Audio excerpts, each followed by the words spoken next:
안녕하세요.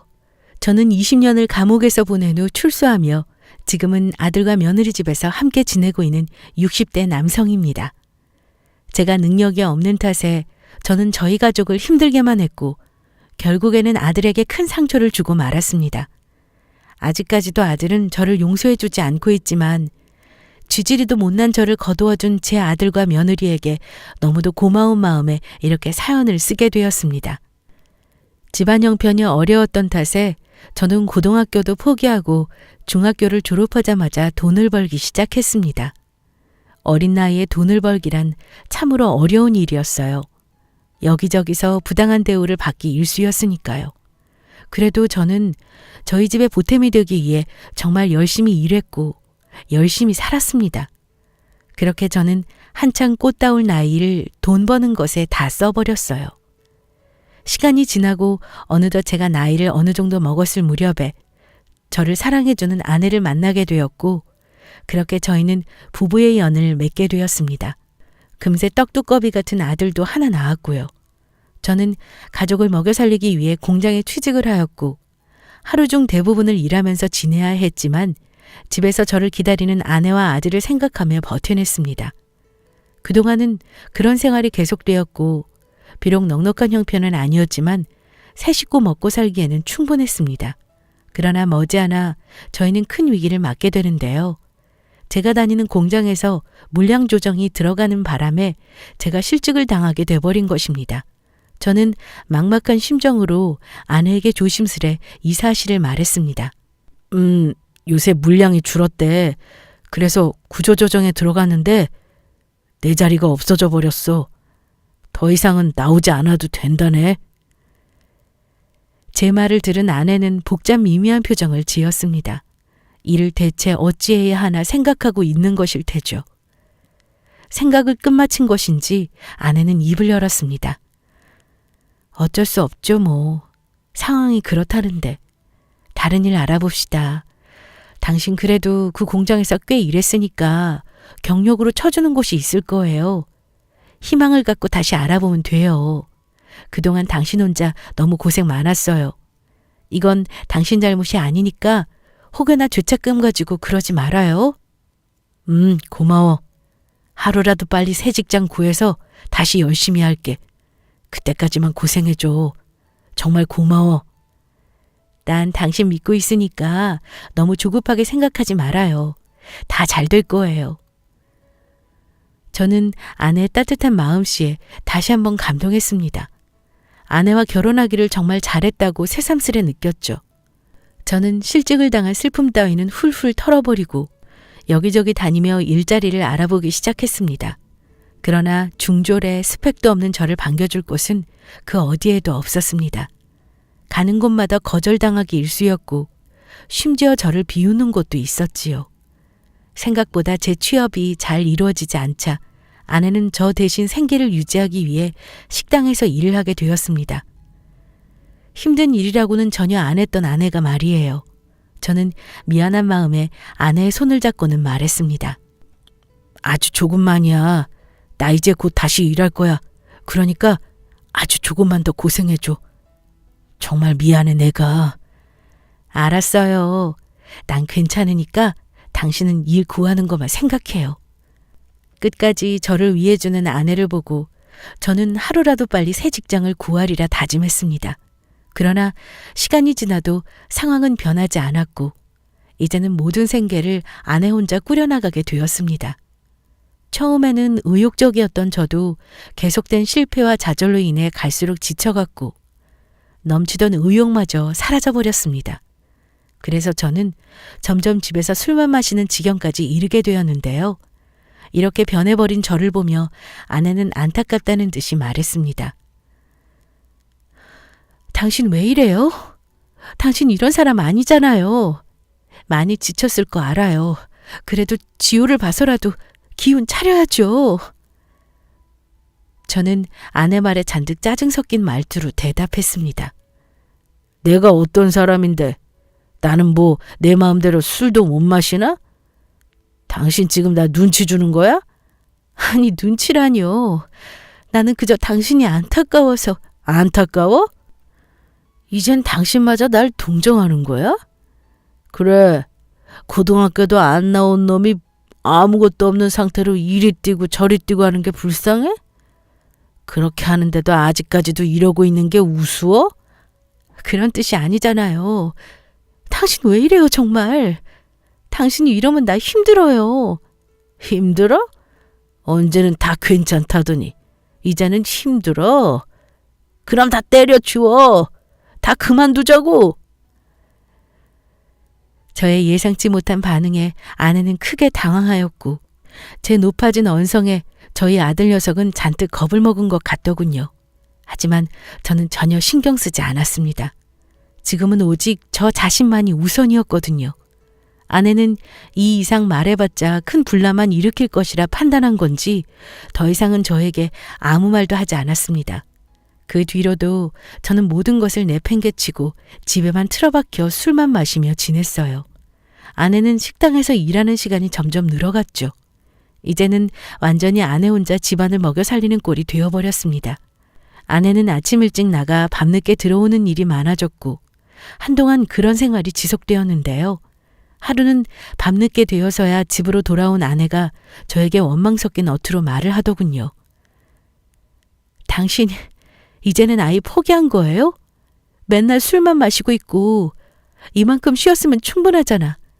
이제 좀 다시 일자리 알아봐야 하지 않겠어요? 시간이 지났다고 해서 내가 능력이 없는 게 어디가 하나? 또 무시나 당하겠지. 그 나이 먹도록 대체 뭐 했냐고 말이야. 이제 더는 그런 소리 듣고 싶지 않아. 그래서 계속 이러고 있겠다고요? 그럼 나는 나 혼자 이렇게 개고생하면서 당신 뒷바라지하면서 살아야 해? 내가 불쌍하지도 않아요? 아내는 그동안 쌓아뒀던 감정을 다 뱉어내듯 울먹이는 목소리로 말했고 그런 아내가 저는 그저 귀찮기만 했습니다. 그래서 저는 대충 얼버무렸습니다. 그래, 내가 다 미안해. 미안하다고. 그러니까 당신이 조금만 더 고생해 주라. 나 말고 우리 지호 봐서라도. 어? 능력 없는 내가 뭘 할 수 있냐? 능력이 없으면 키울 생각을 해야죠. 언제까지고 능력 없다고 탓만 하고 있을 거예요? 당신이 그동안 노력이라도 했어요? 뭐? 당신도 지금 나 능력 없다고 무시하는 거야? 사회가 당신을 무능력이라 욕하면 뭐라도 해서 그게 아니라는 걸 보여줘야 하는 거잖아요. 근데 당신은 대체 뭐 하고 있는데요? 맨날 집에서 아무것도 안 하고 술이나 퍼마시고 있고 모든 걸 나한테 다 떠넘기고 당신은 대체 뭘 하고 있냐고요? 나도 이제 지쳐요. 뭐라도 좋으니까 제발 일용직이라도 좋으니까 좀 해봐요. 네? 아내의 말을 들은 저는 술기운 때문인지 왠지 모르게 열이 뻗쳤고 너무 화가 난 나머지 아내의 뺨을 내려쳤습니다. 갖은 욕지거리를 내뱉으면서 말이죠. 집안에서는 지호의 울음소리만이 가득했고 너무 놀라 아무 말도 못하고 있는 아내에게 저는 말했습니다. 당신이 지금 돈 벌어온다고 유세인가 본데 그래도 당신은 나한테 이러면 안 돼. 당신마저도 이렇게 날 무시하면 되겠어? 한 번만 더 나한테 그딴 식으로 이야기해봐. 그땐 이걸로 안 끝나. 저는 울고 있는 제 아내와 아이를 뒤로 한 채 그저 술만 마셨습니다. 그날 이후로 아내는 저에게 일체 말을 걸지 않았고 아들 또한 제가 무서운지 저에게 가까우지 않았습니다. 꽤 오랜 시간을 그렇게 보낸 것 같습니다. 그러던 중 그동안 연락이 없던 친동생에게서 연락이 왔는데요. 동생은 제 안부를 묻기도 전에 제 아내부터 찾더라고요. 괜한 심통이 난 저는 전화를 그냥 끊어버릴까 고민하다가 오랜만에 전화 온 동생에게 예의가 아닌 것 같아 대충 대답만 해주고 있었습니다. 그걸 아는지 모르는지 동생은 저에게 저도 몰랐던 아내에 대한 말을 해주더군요. 근데 형수님 정말 많이 힘들어 보이시더라. 내가 형수님 일하시는 식당에 우연히 갔을 때도 너무 바쁘셔서 말 한마디를 제대로 못했다니까 글쎄. 근데 정말 의외였어.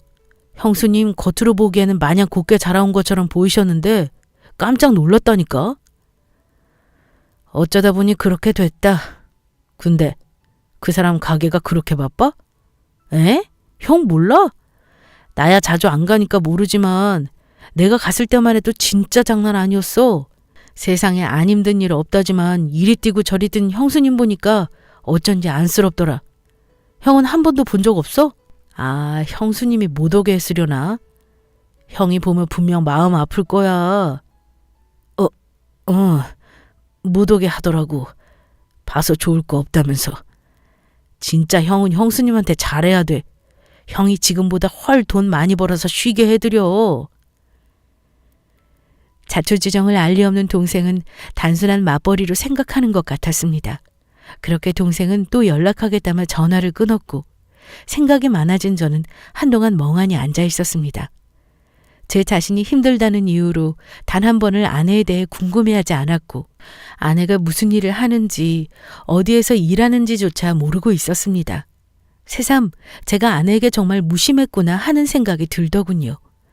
저는 동생에게 다시 전화를 걸어 아내가 일하는 식당이 어디 있는지 물었고 동생은 그것도 모르냐며 저를 질책했지만 순순히 알려주었습니다.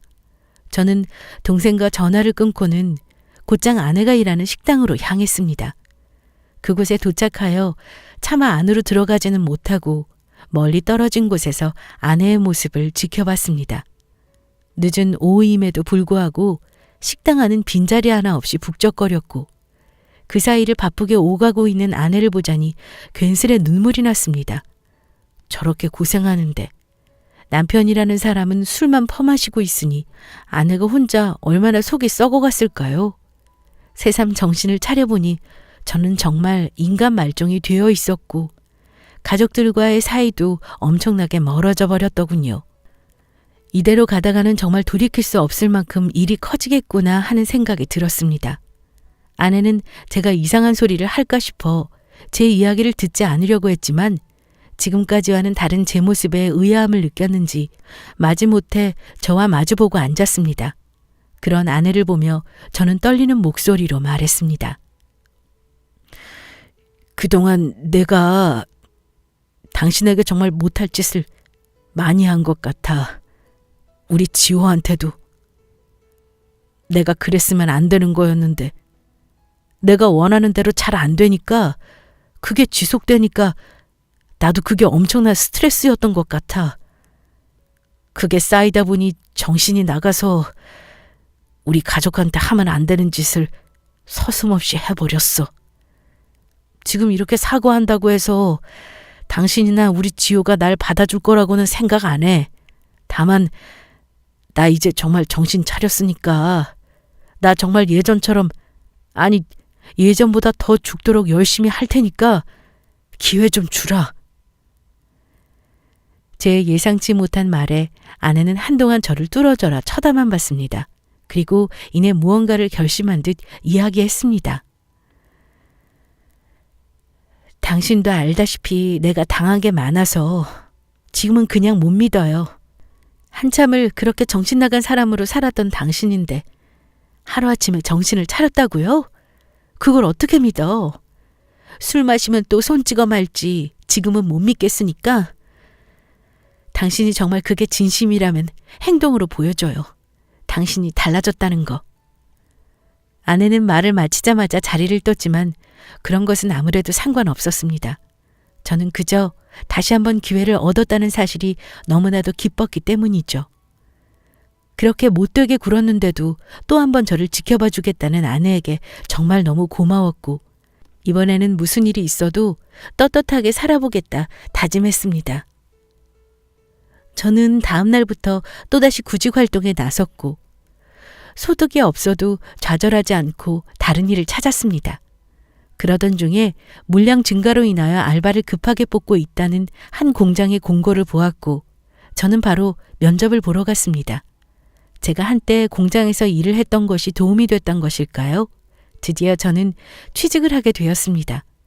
저는 정말 세상을 다 가진 듯이 기뻤고 이 소식을 들은 아내도 내심 기쁜 눈치였습니다. 저는 아내에게 한껏 부푼 목소리로 말했습니다. 그동안 당신 혼자 집안 꾸려가느라 정말 고생 많았어. 나 이제 취직했으니까 당신은 좀 쉬어도 돼. 너무 무리했잖아.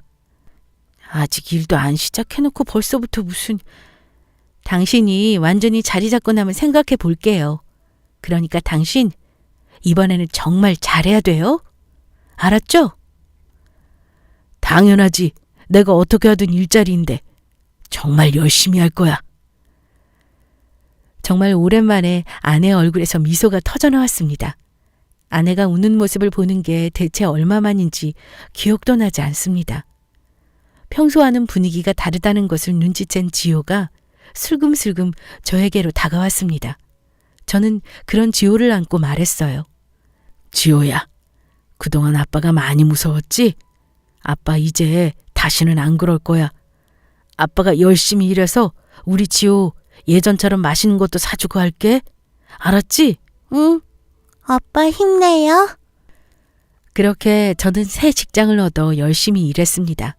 몸은 고되었지만 상관없었습니다. 다시 가장의 노릇을 할 수 있다는 사실이 너무나도 기뻤으니까요. 다만 한 가지 신경이 쓰이는 일이 있었는데요. 저희 사장님은 공장 상황이 좋지 못하다는 이유로 매번 급여를 올바르게 지급해주지 않으셨습니다. 제가 그것에 대해 따지기라도 하면 오히려 불같이 화를 내며 되받아치더라고요. 저 이번에도 월급이 반도 안 되는 금액이 들어왔는데 잘못 주신 게 아닌가요? 내가 말했잖아. 우리 상황이 지금 그리 좋지 않아. 자네가 좀 이해해주게. 내가 상황만 괜찮아지면 그동안 밀린 금액 다 쳐서 줄 테니까. 저는 회사의 상황이 그렇다고 하니 조금만 더 기다려보자며 그냥 넘어갔습니다. 가족에게도 잘 설명했고요. 다행히 아내는 이런 제 상황을 이해해 주었습니다. 시간이 지날수록 우리 가족은 점점 예전의 모습으로 돌아가고 있었습니다. 정말 더할 나위 없이 행복했습니다. 그러나 이런 행복도 잠시 저를 집어삼켜버릴 만큼의 큰 불행이 닥쳤습니다. 일을 마친 아내가 교통비를 아끼기 위해 집으로 걸어오던 중 뺑소니를 당한 것입니다. 저는 연락을 받고 정신을 간신히 부여잡으며 아들을 데리고 병원으로 갔습니다. 아내는 의식이 없었고 상태도 많이 안 좋아 보였습니다. 저는 의사 선생님을 붙들고 횡설수설하며 물었습니다. 저희 아내 괜찮은 거죠? 왜 눈을 안 떠요? 괜찮은 거 맞죠? 네. 지금은 뭐라 말씀드리기 어렵습니다. 최대한 노력은 해보겠지만 워낙 심각한 상태라 마음의 준비를 하고 계셔야겠습니다. 의사 선생님의 말에 저는 정신이 아득해져만 갔고 병실 밖에서 혼자 기다리고 있는 아들에게 가볼 생각도 하지 못한 채로 그렇게 한참을 주저앉아 있었습니다. 제발 아내만은 살려달라고 빌고 또 빌었지만 아무 소용이 없었습니다. 결국 아내는 세상을 떠나버렸고 한순간에 저와 제 아들만이 남겨지게 되었습니다. 뺑소니를 당한 거라 보험금은커녕 범인이 누군지조차 알 수 없었고 제가 할 수 있는 것은 아무것도 없었습니다. 저는 아내의 장례만이라도 제대로 치러주고자 저희 사장님을 찾아가 사정 설명을 한 뒤 그동안 밀린 월급을 줄 수 없겠냐 물었습니다. 그러자 사장은 정말 뻔뻔스럽게 이런 말을 내뱉더군요. 자네 와이프가 죽은 건 자네 사정이지 않나? 회사가 직원 개인 사정까지 봐줘야 하나? 상황 딱한 건 알겠지만 우리 쪽에서도 해줄 수 있는 게 아니야. 하지만 저희 아내 가는 길은 편히 보내줘야 하지 않겠습니까? 한 번만 도와주세요, 사장님. 아니, 이 사람이 안 된다니까 그러네. 그만 징징대고 가서 일이나 하게. 저는 사장님의 뻔뻔스러움에 토가 나올 지경이었고 어떻게든 돈을 받아야겠다는 생각이 들었습니다. 자연스레 사장님과 실랑이를 벌이게 되었고 감정이 격해지자 그것은 몸싸움으로 번졌습니다. 그렇게 몸싸움을 벌이던 도중 제가 사장님을 살짝 밀치게 되었고 그 때문에 사장님은 뒤로 넘어지면서 어딘가에 머리를 박고 쓰러지셨습니다. 금방 일어날 거라 생각했던 것과는 달리 사장님은 눈을 뜨지 않으셨고 놀란 저는 사장님을 급히 병원으로 데리고 갔습니다. 저는 가벼운 뇌진탕이겠거니 하고는 치료를 받으면 괜찮아질 것이라고 생각했습니다. 그러나 이런 저에게 벌이라도 내린 것인지 사장님은 끝내 급성 뇌출혈로 돌아가셨습니다. 사장님의 사망 소식이 전해지게 되자 회사는 난리가 났고 정말 어이없게도 저는 사장님을 해친 가해자로 몰려 법정까지 가게 되었습니다. 저는 정말 억울했지만 이 억울함을 증명할 만한 증거가 그 어디에도 없었습니다. 결국에는 저는 한순간에 사람을 죽인 살인자가 되어 징역 20년형을 선고받게 되었고 제 아내의 장례도 치러주지 못한 채 아들만 남겨놓고는 수감되었습니다. 그렇게 20년을 감방에서 보내고 출소하게 되었는데 제 나이가 어느새 환갑이 넘었더군요. 저는 출소하자마자 그나마 저와 연락이 닿았었던 동생에게 전화를 걸어 아들의 행방을 물었습니다.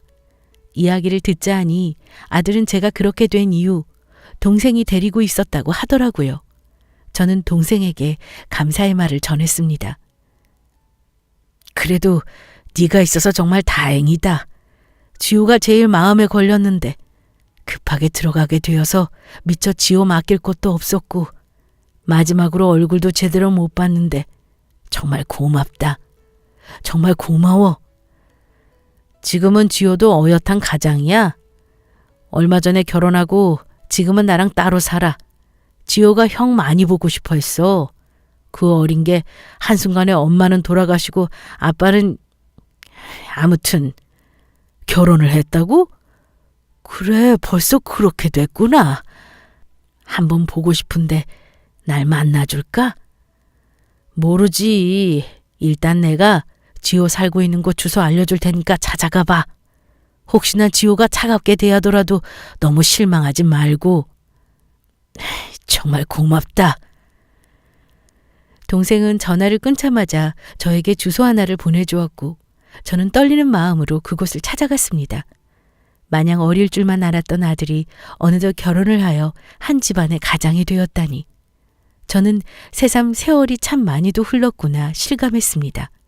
곧이어 저는 아들이 살고 있는 집에 도착을 하게 되었고 차마 들어갈 용기가 나지 않아 한참을 문 앞에서 서성이고 있었습니다. 그때 때마침 누군가가 쓰레기를 버리기 위해 문을 열고 나왔고 저와 마주쳤습니다. 젊은 여자인 것을 보니 아무래도 아들의 안사람인 것 같았습니다. 젊은 여자는 한동안 저를 뚫어져라 쳐다보더니 조심스레 입을 뗐습니다. 아버님? 아버님 맞으시죠? 지호 씨! 단번에 저를 알아본 저희 며느리의 말에 저는 당황하여 말을 더듬었습니다. 그래, 맞아요. 내가 지호 애비 되는 사람입니다. 근데 어찌 그리 단박에 알아보셨습니까? 닮아서요, 지호 씨랑. 그래서 보자마자 알았어요. 이제야 뵙게 되네요, 아버님. 그동안 엄청 궁금했는데. 아, 이럴 게 아니라 안으로 들어오셔요. 아니, 내가 그래도 될는지. 당연히 되죠. 마침 지호 씨도 곧 돌아올 거예요. 기다리시면서 차라도 한잔하세요. 저랑 이야기도 나누고요. 저는 어색할 만도 한데 먼저 친근하게 다가와주는 이 친구가 너무도 마음에 들었습니다. 덕분에 저도 오랜만에 편히 있을 수 있었고요. 그렇게 며느리와 이것저것 이야기를 나누고 있었는데 창문이 열리는 소리가 들렸고 곧이어 정말 오랜만에 보는 그간 많이 달라진 얼굴을 한 아들이 집 안으로 들어오더군요. 아내를 보고 밝게 웃으며 들어오던 아들은 저를 보더니 한순간에 얼굴 표정이 없어졌고 저는 우물쭈물하며 아들에게 인사를 건넸습니다. 그동안 잘 있었냐, 지호야? 정말 많이 컸구나. 뭐야, 이 사람. 왜 여기 있어? 이게 어떻게 된 거야, 여보? 아들의 알선 반응에 며느리는 이리저리 눈치를 보며 자초지정을 설명했습니다. 그 이야기를 들은 아들은 저를 똑바로 쳐다보며 말했습니다. 나가세요. 지호야, 나 지금 엄청 참고 있는 거예요. 험한 꼴 당하기 전에 나가요, 당장. 저는 어떻게든 아들의 노여움을 풀어주고 싶었습니다. 그래서 아들에게 다가가 말했어요. 나한테 많이 화난 거 안다. 나 없이 네가 얼마나 힘들었을지 알아. 그래서 나한테 이렇게 화내는 것도 나는 다 이해한다. 하지만 나도 사정이 있었고 어쩔 수가 없었어. 한 번만 내 이야기 좀 들어주지 않으련? 너도 들으면 내가 이해가 될 게다. 저의 말에 아들은 눈에 띄게 화가 나 보였고 온몸을 부르르 떨었습니다. 결국 아들은 제 말이 끝나자마자 제 뺨을 때리고는 숨 쉴 틈도 없이 쏟아부었습니다. 사정? 뭔 놈의 사정? 무슨 대단한 사정이길래 하루아침에 감방에 들어가? 엄마 살아계실 때도 그렇게 힘들게만 하더니 그래도 엄마는 당신을 끝까지 믿고 기다려줬어. 근데 당신은 어떻게 했는데? 엄마 돌아가시고 나서 장례나 똑바로 치러줬어? 나 한 번 제대로 챙겨준 적 있어? 엄마 돌아가시고 마음 추스르기도 전에 엄마 죽이고 감방 가서 결국 나 혼자 내버려둔 주제 왜 이제 찾아와서 개소리야? 나 당신 다시는 안 볼 거니까 나 찾아오지 마. 나한테 조금이라도 미안하면 찾아오지 마. 당장 나가! 당장! 아들은 제가 어찌할 틈도 주지 않고 저를 밀어냈고 이러지도 저러지도 못하고 현관에 서 있는 저를 뒤로하고는 방으로 들어가 버렸습니다. 아들의 눈치만 보고 있던 며느리가 저에게 손님방으로 쓰고 있는 작은 방이 있다며 거기서 당분간 지내라고 말해주었고 저는 씁쓸한 마음으로 그러겠다고 답했습니다. 그렇게 한동안은 작은 방에 살면서 최대한 아들과는 부딪히지 않도록 조심했고 정말 어쩌다 마주치게 되는 날이면 아들은 저에게 하소연을 했습니다. 당신이 다 망쳤어. 무슨 낯짝으로 여기 있는 거야 대체? 나한테 미안하지도 않아? 아들이 그럴 때마다 저는 마음이 너무도 아팠지만 제 엇보겠거니 하고는 아무 말 안 했습니다. 아들이 그러고 저에게 퍼붓고 간 다음이면 며느리가 저에게 다가와 서운한 게 많아서 그렇다며 조금만 더 이해해달라는 부탁과 함께 위로를 해주었습니다. 제가 아들네 집에서 살게 된 지도 꽤 되었을 무렵에 수감 생활을 할 당시 같이 생활했던 동기가 저에게 연락이 왔습니다. 자신이 하려고 하던 일이 있는데 순식간에 돈을 왕창 벌 수 있다며 저에게 망을 봐주는 일을 부탁하는 겁니다. 무슨 일이냐며 물어도 정확히는 알려주기 어렵다며 그저 망만 봐주면 된다기에 저는 아들에게 도움을 줄 수 있는 절호의 기회라 생각되어 그러겠다고 약속했습니다. 약속된 날짜가 되었고 늦은 밤 어디 가시냐는 며느리의 물음에 저는 잠깐 바람을 쐬고 오겠다며 나갈 준비를 했습니다. 그러고 있는 저에게 며느리가 마음을 굳게 먹은 듯 단호히 이야기하더라고요. 아버님, 저 들으려고 한 건 아닌데요. 지난번에 아버님께서 통화하신 내용 제가 다 들었어요. 그거 위험할 것 같아요. 안 가시는 게 좋을 것 같아요. 그냥 가지 마세요. 예감이 안 좋아요. 언제까지고 내가 빈손으로 너희 집에 얹혀 살 수는 없잖냐. 내가 지호한테 해준 게 아무것도 없어. 이렇게 해서라도 도움이 되고 싶다. 이해해 주겠니? 아버님이 뭔가 잘못 알고 계신 것 같은데 지호 씨가 원하는 건 그런 게 아니에요. 좀 더 아버지랑 많은 시간을 보내고 싶은 거예요. 지호 씨는 많은 시간을 아버님과 떨어져 살아야 했기 때문에 아버지에 대한 사랑이 목마른 거라고요. 이런 위험한 일을 하는 것보다 지호 씨에게 신경 써주는 게 더 중요하다고 생각해요, 아버님. 며느리의 말을 들은 저는 머릿속이 멍했습니다. 한 번도 그런 쪽으로는 생각해보질 않아서 또 내가 잘못 짚었구나 하는 생각이 들더라고요. 아들에게는 항상 옆에 있어주지 못해서 외롭게 해서 미안하다는 말을 지겹도록 해놓고는 정작 제 자신이 옆에 있어줄 생각을 못했다는 게 정말 부끄러웠습니다. 저는 며느리에게 큰 깨달음을 줘서 고맙다고 인사하고는 앞으로는 많은 시간을 아들과 함께 보내겠다며 다짐했습니다. 나중에 알게 된 사실로는 그 동기 녀석이 그날 금은방을 털다가 경찰에게 붙잡혔다고 하더군요. 그날 만약 제가 나갔더라면 어찌 되었을지 아찔했습니다. 그렇게 저는 하루하루 며느리에게 감사하는 마음을 가지고 아들과 조금이라도 가까워지기 위해 노력했습니다. 지금은 아침마다 쓰레기 분리수거 작업을 돕는 일을 하며 살림에 조금이라도 보탬이 되기 위해 애쓰며 살고 있고요. 물론 아들은 아직까지 저에게 마음을 열어주지 않은 상태지만 워낙 제가 줬던 상처가 크다는 것을 알고 있기에 시간을 두고 차차 풀어나갈 생각입니다. 이렇게 노력하다 보면 언젠가는 예전으로 돌아갈 수 있을 거라는 희망을 가지고 말이지요. 만약 여러분들이 이런 상황이라면 어떻게 하실 건가요? 지금까지 제 사연 들어주셔서 감사합니다.